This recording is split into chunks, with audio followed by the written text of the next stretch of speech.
नमस्कार स्टूडेंट, आप सभी का हमारे YouTube चैनल पर स्वागत है। चलिए हम जो है चाइल्ड CDP का क्वेश्चन जो है हम करने का प्रयास कर रहे हैं। आप इनमें से कितने क्वेश्चनों को सही करते हैं ज़रूर कमेंट करें। चलिए प्रश्न को स्टार्ट करते हैं। आज का हमारा जो प्रश्न है आप देख सकते हैं। प्रश्न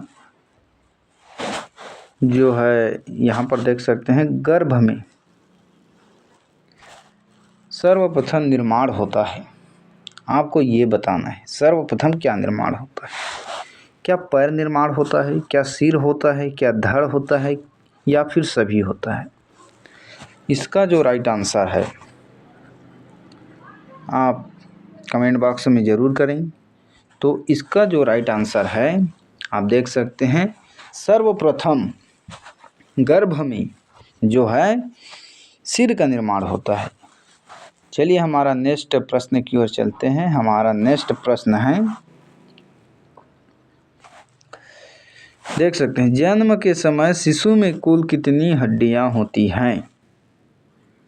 आप देख सकते हैं, जब बालक रहता है तो ये साइंस पोर्शन का है, लेकिन देखो पेडागॉजी में भी पूछ दिया गया है। तो आपको ये बताना है कि 270 होता है। धीरे धीरे जब शिशु बढ़ जाता है तो वयस्क हो जाता है तो कितना उसके हड्डी होते हैं, तो 206 हो जाता है। चलिए हमारा नेक्स्ट प्रश्न की ओर चलते हैं। हमारा जो नेक्स्ट प्रश्न है, बालक अपनी माँ को पहचानना प्रारंभ कर देता है। आपके ऑप्शन इस प्रकार हैं, आप देख सकते हैं, 6 माह में, 8 माह में, 9 माह में या 3 माह में। तो बालक जो है, एक बालक है, वो अपनी माँ को पहचानता है कब? 3 माह में। आप देख सकते हैं। हमारा अगला प्रश्न है कि बालक के जन्म के समय शिशु के मस्तिष्क का जो है भार कितना होता है, आपको बताना है। आपके सामने आप इस प्रकार का जो है प्रश्न एग्ज़ाम में देखने वाला हो सकता है, यानी देखने को मिल सकते हैं। कहने का तात्पर्य यह है। तो आप सभी का जो है मैं माफ़ी चाहूँगा। क्या है, थोड़ा सा मेरा तबीयत ख़राब है, इस वजह से जो है क्लास में बहुत ही थोड़ा दिक्कत जा रहा है।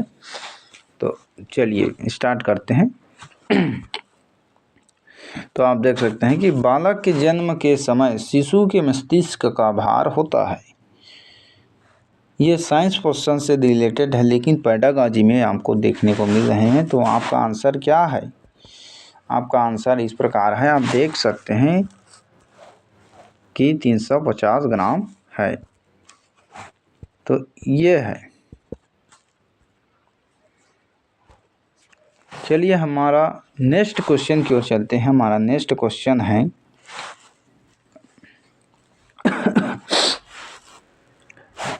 हमारा नेक्स्ट क्वेश्चन जो है इस प्रकार है, कल्पना जगत में विचरण होता है।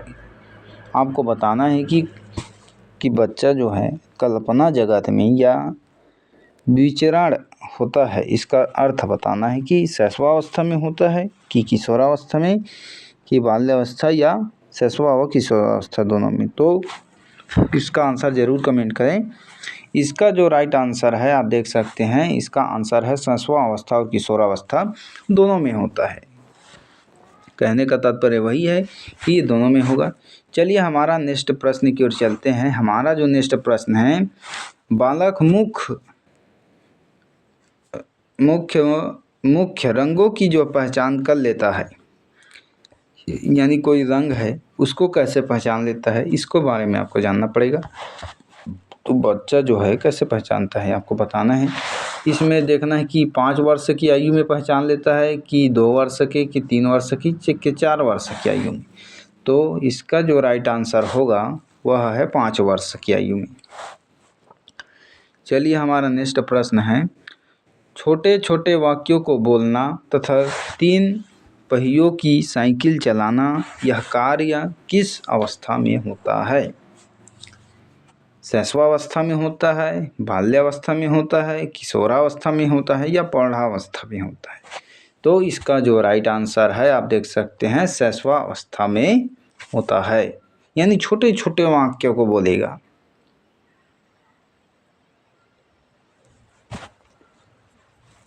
पहिए की जो है साइकिल रहते हैं, तीन चक्किया वाला जो रहता है साइकिल नहीं, जो आप लोग घरों में यूज़ करते हैं बच्चों के लिए, तो वो उसकी बात इसमें कह रहा है।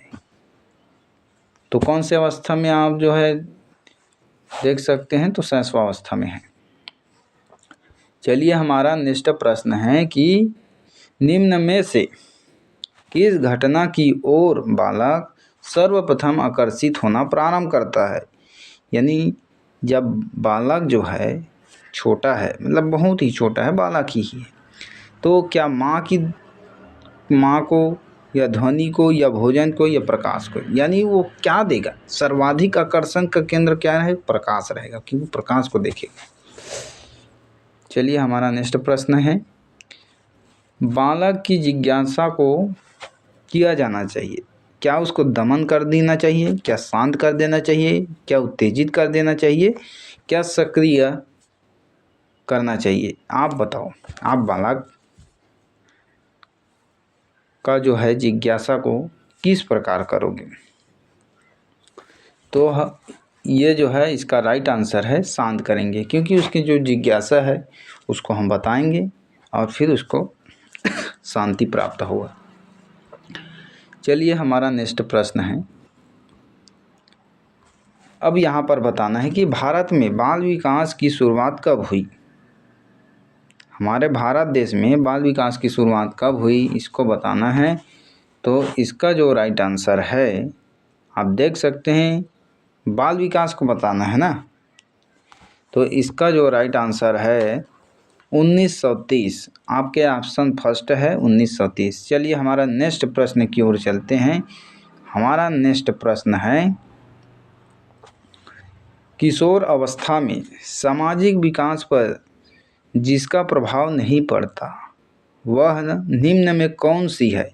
आपको बताना है कि किशोरावस्था में जो है सामाजिक विकास पर, यानी समाज में जो है विकास हो रहा है, यानी बालक का जो है सामाजिक विकास हो रहा है, उसका कोई प्रभाव नहीं पड़ेगा। तो आपको बताना है क्या रुचियाँ, क्या आवश्यकताएं, क्या सुरक्षा या अभिवृत्ति? तो इसका जो राइट आंसर है असुरक्षा। चलिए हमारा नेक्स्ट प्रश्न की ओर चलते हैं। हमारा नेक्स्ट प्रश्न है, किशोर अवस्था में चरित्र निर्माण से जो अवस्था संबंधित है वह निम्न में है?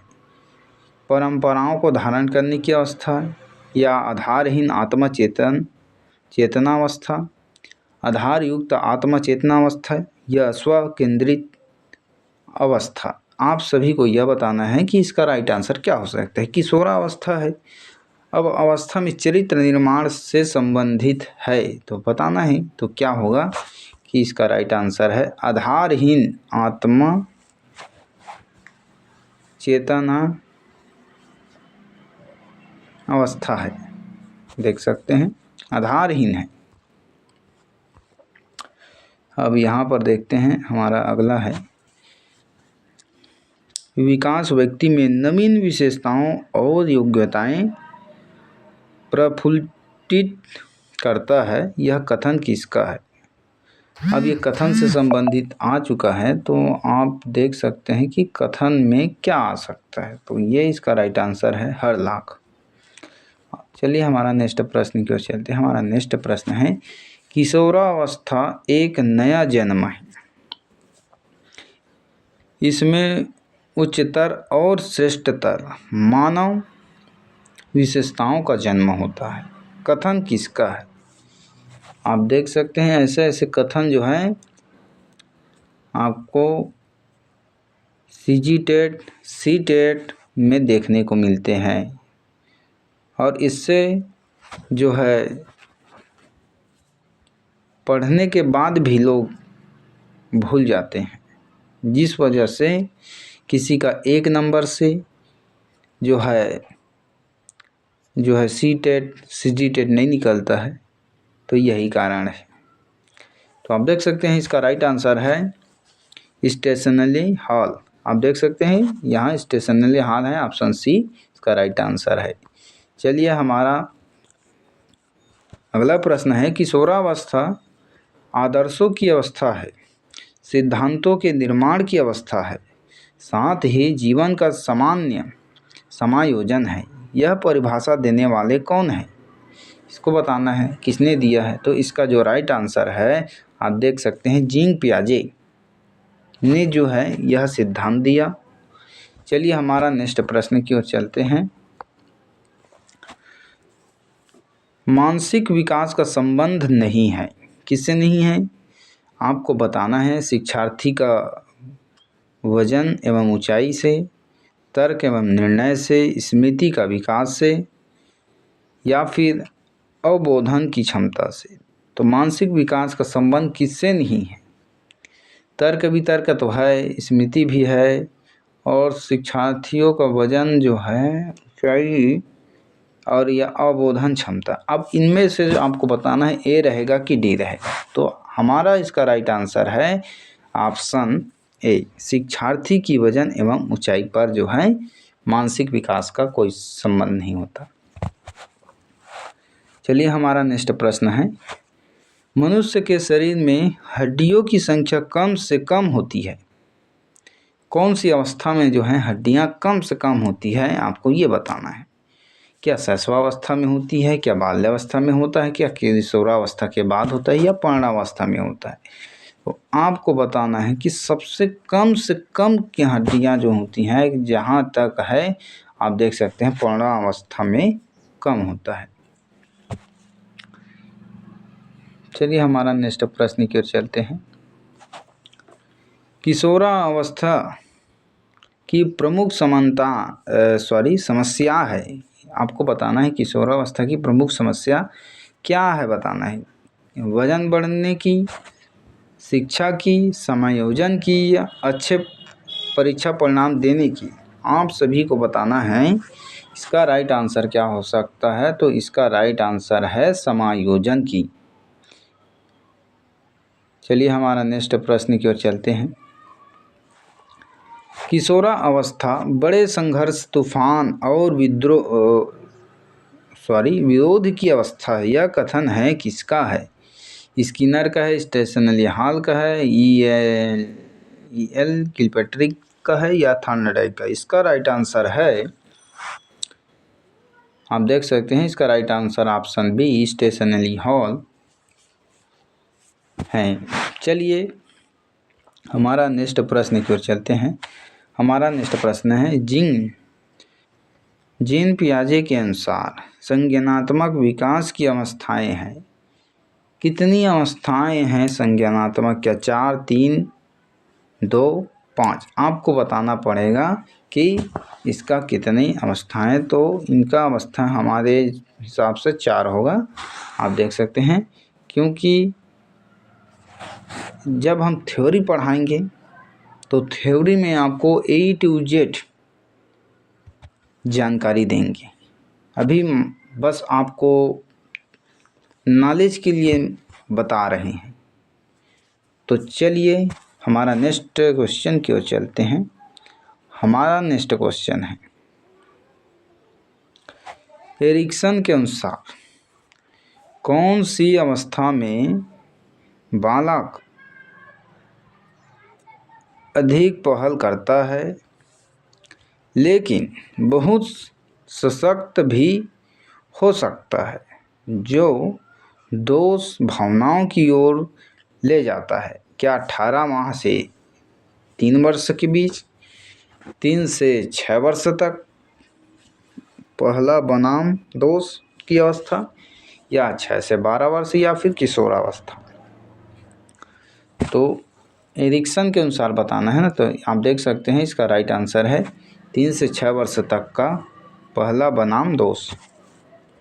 चलिए हमारा नेक्स्ट प्रश्न की ओर चलते हैं।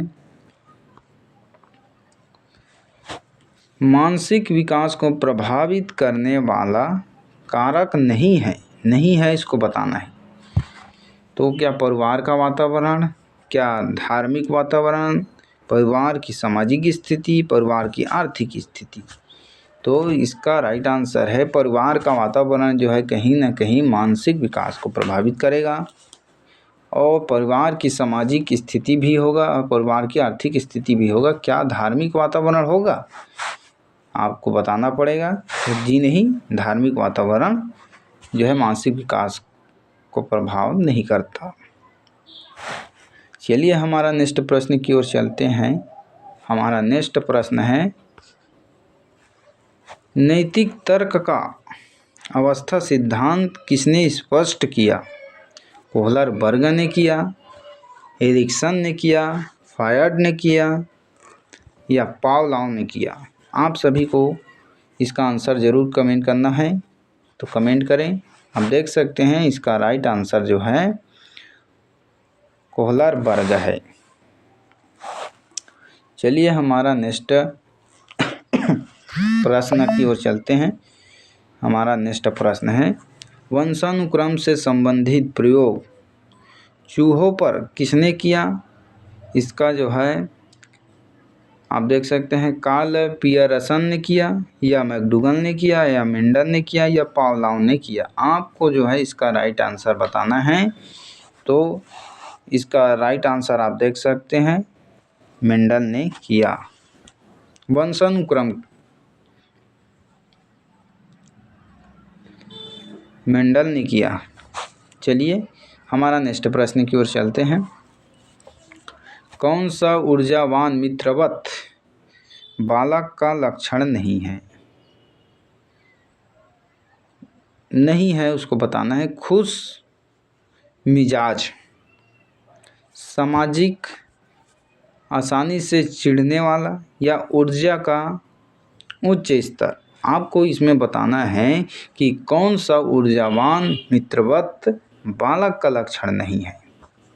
आप देख सकते हैं इसका राइट आंसर है आसानी से चिढ़ने वाला बालक का लक्षण नहीं है। चलिए हमारा नेक्स्ट प्रश्न की ओर चलते हैं। हमारा नेक्स्ट प्रश्न है, देख सकते हैं किशोरावस्था प्रारंभ होती है। आपको बताना है कि किशोरावस्था कब से प्रारंभ होती है। 10 वर्ष की आयु से, या 16 वर्ष की आयु से, या 12 वर्ष की आयु से, या 18 वर्ष की आयु से। तो इसका राइट आंसर होगा, क्या होगा? इसका राइट आंसर जो है 12 वर्ष से जो है किशोरावस्था जो है प्रारंभ होता है। चलिए हमारा नेक्स्ट प्रश्न की ओर चलते हैं। पूर्णतः प्रकार्यशील व्यक्ति का संप्रत्यय किसने दिया? अब यह कथन है। अब इस कथन के हिसाब से आपको बताना है कि किसने दिया। क्या कार्ल रोजर्स ने दिया, क्या फ्रायड ने दिया, क्या फ्रांसिस गाल्टन ने दिया, कि इवान पावलोव ने दिया? आपको इसका आंसर देना है। तो इसका आंसर आप देख सकते हैं, इसका आंसर जो है कार्ल रोजर्स ने दिया, यानी ऑप्शन ए ने दिए। चलिए हमारा नेक्स्ट प्रश्न की ओर चलते हैं। निम्न में से किसने बच्चों में वस्तु स्थैर्य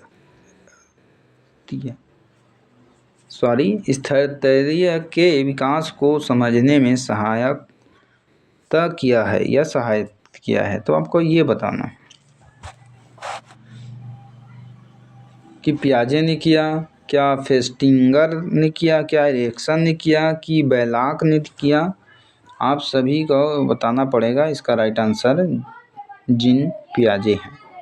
चलिए हमारा नेक्स्ट प्रश्न की ओर चलते हैं। हमारा नेक्स्ट प्रश्न है, सूर्य बच्चों के साथ चलता है, उसके मुड़ने का अनुकरण करता है और बच्चे की बात सुनता है। यह कथन बालक की किस लक्षण की ओर इंगित करता है?